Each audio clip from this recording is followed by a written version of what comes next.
Hey, it's Clay at claytrader.com. This will be my top 10 stocks as we head into Friday, March 14th. This will be a technical analysis breakdown. So if you are someone that uses charts within your trading, or maybe you're just interested in learning more about charts and how they can be used as a tool to help make good decisions as a trader, this will be a video for you.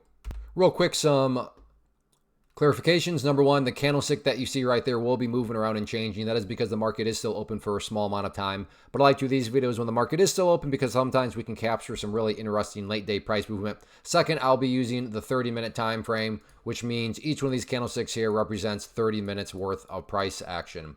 So stock number one, we're going to take a look at QBTS. Nice mover today, and you got to think a lot of people will be watching this one moving into Friday here. So I'm going to go ahead and get rid of that level up there. It's actually an old annotation, and we'll just start afresh here. But as of right now, we have ourselves a good solid trend line here. So the bulls are making progress. The price is putting in higher lows. Let me change that to green for support. And preferably speaking, as long as the price stays above there, that would certainly make the chart look the best. However, from the grand scheme of things, don't get me wrong, it's not like if the price falls below there, that means the entire chart's destroyed or ruined or anything like that. But yeah, if the price could stay above there, that would certainly make the price look the strongest. If the price does not hold above it, you still have plenty of other areas of support down below, including the 200 period moving average at pink line, and then the 50 period moving average at purple line. Keyword there being moving. So as time goes by, that line is going to continue to move itself higher and higher and basically serve as kind of the overarching quote-unquote trend line that's going to draw itself for you. So keep an eye on that dynamic. And then in terms of areas of resistance, really no need to overcomplicate this. Just ask the basic question, where did the party finally stop today for the bulls? And that was right up there about $7.15. So keep an eye on that area right there. But all in all, nice movement, good volume, higher highs and higher lows. And from a trend building standpoint, that's what it's all about. Next one here, SPGC, and no doubt about this one's looking pretty sketchy. There's still some opportunity here, but from where the price was at its highs right there, and I think then that there's some poor souls that bought right there. Hopefully they were using stop losses because yeah, there has been a big old pullback from there. But as I speak right now, you can see the price is hovering right around that purple line there, which as I just talked about in the previous chart is the 50 period moving average. Now there are no guarantees, but it is at least it's a plausible thought that, hey, maybe just maybe the price finds some support here and maybe just maybe get some sort of upwards bounce. Again, that is not guaranteed to happen, but is it a plausible conclusion to reach? Yes, absolutely. So if you like these situations where you get these big old nasty pullbacks, but then it pulls back to some interesting levels that could indeed produce a bounce, that's what we have right here. But this is certainly just for, all trading should just be for disciplined traders, but this is particularly for those that are disciplined because you got to be able to honor those stops just in case it does continue to bleed. But if you do get some sort of curl back upwards, then relative to what was being risked, you could be looking at a very good risk versus reward scenario. Next one here, TSLL. Been doing this one very closely. And as of right now, the trend line here that I put into play either yesterday or a couple days ago, can't quite remember, that's still fully in effect. Didn't even really come into play today. But if this thing can't continue to work its way back upwards, then yes, that initial area of resistance is indeed going to be that trend line right there. So keep a close eye on that. From the support side of things were looking fishy, looking a little scary for a while as the price did drop down below the green line right there, which is at $8.40. But as I speak right now, the price has worked its way back above that green line. So that's a nice little sign. Although now that we have more data, I'm going to just go ahead and adjust this area of support in the downwards direction. Now, if you're saying, wait, you just made the support different. That is true, and there is a key observation. What direction did the support need to be adjusted in the downwards direction? So from a bearish standpoint, that is good. Whenever levels of support need to be adjusted downwards, again, from a bearish standpoint, that is good. So therefore, from a bullish standpoint, not so good. But definitely keep an eye right on that 805 mark, because if the price were to come down here, not saying it will, but if the price were to drop down to that area and then keep on going, at that point, you essentially have the price having gone right back to where it started. And not to insult your intelligence, but price movements that make nice moves and then go back to where they were, not exactly a sign of genuine strength. Again, I'm not saying that's what's going to occur, but that is why, in my opinion, that area of support right there, very important. Next one here, LFWD. Man, should have put this at the other area of the, what was that? The other one that was looking ugly. SPGC, right? That had the nice move and then had this big old downwards movement right here. So yes, this is a nasty looking move, no doubt about it. But like that other one, it's now approaching an area where, again, no guarantees, but it's certainly plausible to think that maybe, just maybe, if the price can head down there to that pink line, which on my chart denotes a very well-known, the very famous 200 period moving average, maybe, just maybe, you get some sort of bounce off that level. Again, not guaranteed to happen, but nobody could accuse you of being crazy and saying, well, that was a random area. They'd be like, oh, okay, that was a 200 period moving average. Again, not guaranteed to happen, but worthwhile. So as I mentioned on the other one, you better be a disciplined trader because there's no guarantees that it will bounce. But if it comes down here and then if it comes down here and then does give you a bounce, then relative to what was being risked, you could be looking at a very good risk versus reward scenario. So I'd say the biggest difference here is this one is not a penny stock like the other one. So if you like this price range better and you like to stay away from penny stocks, well, here you go. Next one here, looking at NVDA, and overall, just a sloppy day from a technical standpoint. And that is because, for those of you that watched the previous video, we had this nice pattern, this bull pennant pattern. And I mean, it came out, it broke out, then pulled back, came all the way down and bounced beautifully off the bottom part of the pattern. So you can see the trend line that I drew. Very nice both there and there bounces. But in just terms of the breakout, even here, breakout, again, nice move. Now it's coming back down. So not really a clean day. Again, not a terrible day. And it's all about perspective, right? Because the people that are like, what are you talking about, Clay? I like to play bounces off pattern trend lines. Well, the people that like to play that strategy, I mean, they made a ton of money today because look at that nice bounce. Look at that nice bounce. So at the end of the day, it just comes down to what is your personal strategy? How do you approach a trade? But just broadly speaking, I wouldn't say there was any sort of clean breakouts from there.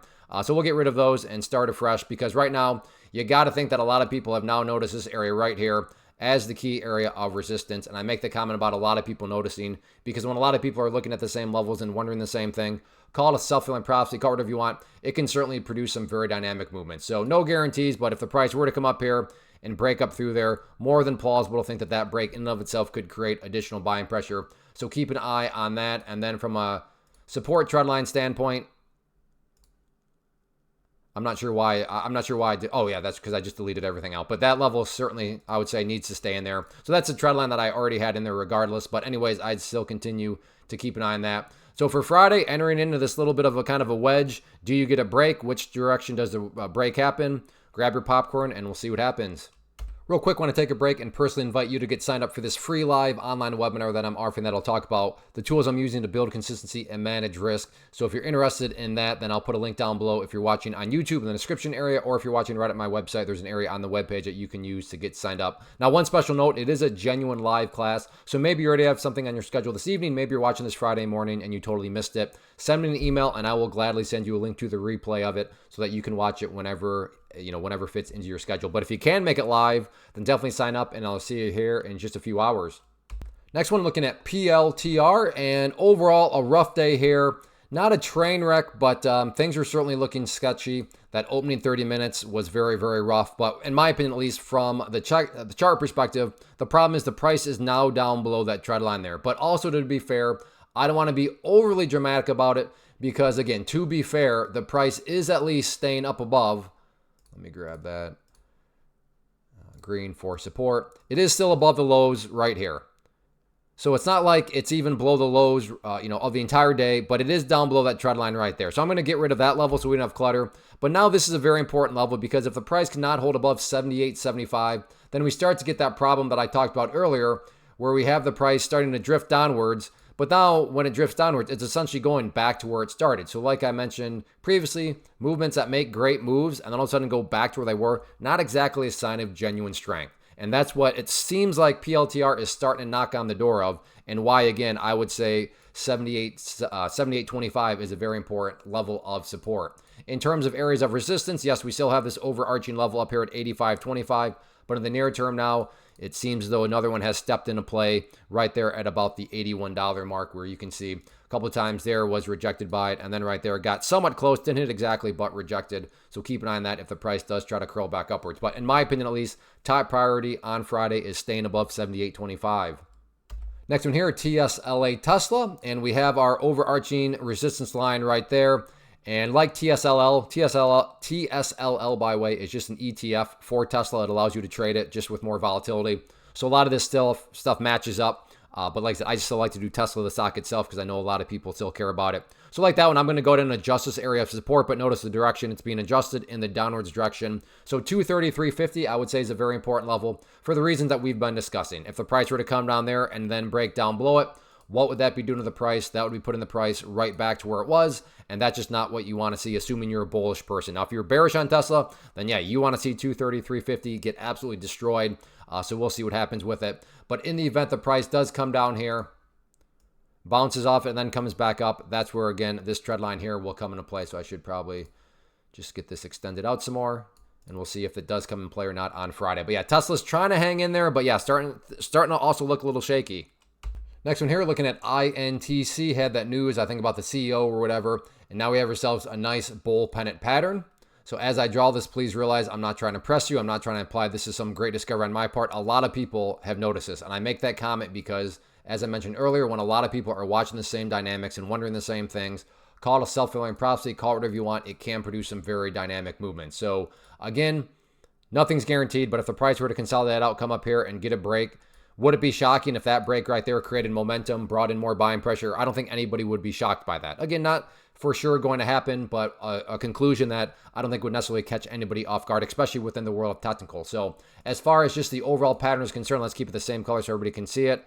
So we have our area of resistance, we have our area of support, we have the big upwards move right there. And then for you golfers out there, make it a little bit more visual, put the golf hole down here. So there is the bull pennant pattern. So bull pennant on a pretty popular stock, worth keeping an eye on if you like this sort of situation. Next one here, HMR, same exact pattern. So I'm going to go through this very quickly. I want to respect your time as much as possible. So there is our area of resistance. There is our support area. And just because I can't help myself, let's keep it all one color to make sure everybody sees it. So resistance, support, big move up right there.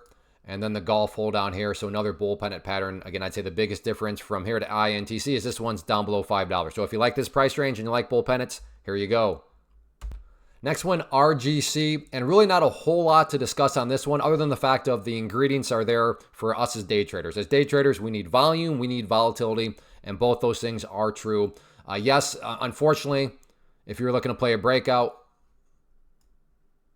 right there is where the breakout was, and you can see the price came up there and did indeed break through it, and then you have very nice follow through from there. So that trade has already played out. But moving forward, and there's not really any patterns right now, and I'm not saying this will occur, but just an example of something. Maybe the price does pull back here a little bit, so then you'd be able to say, okay, yes, the price has pulled back. But what was happening before the pullback? Well, there was this big move up right here. So then you'd have a bull flag pattern. Once again, I'm not saying a bull flag pattern is going to occur. I'm just saying that's a possibility of just observing. But I just wanted to point this one out because, like I said, the main ingredients are there. Look at this movement.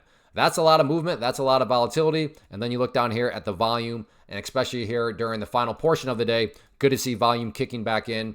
You can see down here, it did drop off kind of during the late morning and then afternoon hours. But now the final portion of the day, the volume is back. A lot of upwards movements occurring. So does this upward momentum carry into Friday?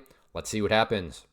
So that wraps up the top 10 list. Again, if you like what you saw here and you want to learn more about the tool, then definitely go get signed up for the free live webinar. Like I said, it'll be this evening, Thursday, March 13th at 8 p.m. Eastern time. So go get signed up. But like I mentioned earlier, if you can't make it live for whatever reason, go ahead, send me an email, clay@claytrader.com, and I'd be happy to send you a link to the replay. So definitely make sure you get that done. And then as far as these videos are concerned, if you enjoy these, please do a couple things for me. Hit that like button.